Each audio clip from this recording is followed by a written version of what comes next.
মাশাআল্লাহ, আজকে ওয়েদারটা এত সুন্দর যেটা আসলে এক্সপ্লেন করার মতো না।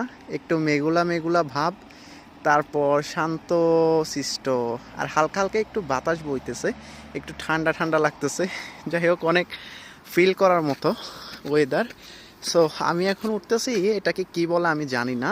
নিচে থেকে সিঁড়ি থাকে, এখানে উঠে মানে শহরটা দেখা যায়। হ্যাঁ, আমি উপরে দেখছি অনেক মানুষ বসে আছে, কেউ দাঁড়াই আছে, মানে উপর থেকে শহরের ভিউটা দেখা যায়। সো আমি এখানে উঠতেছি শহরটা একটু ভালোভাবে দেখার জন্য।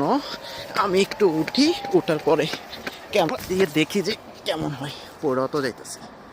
সো উপরে আসার পর অনেক সুন্দর ভিউ। আর উপরে কিন্তু আরও যাওয়া যাবে, আমি কিন্তু এখনও পুরোপুরি উপরে উঠি নাই, আরও উপরে উঠা যাবে। এতটুকুই যথেষ্ট আমার জন্য। খুবই সুন্দর, মাশাআল্লাহ।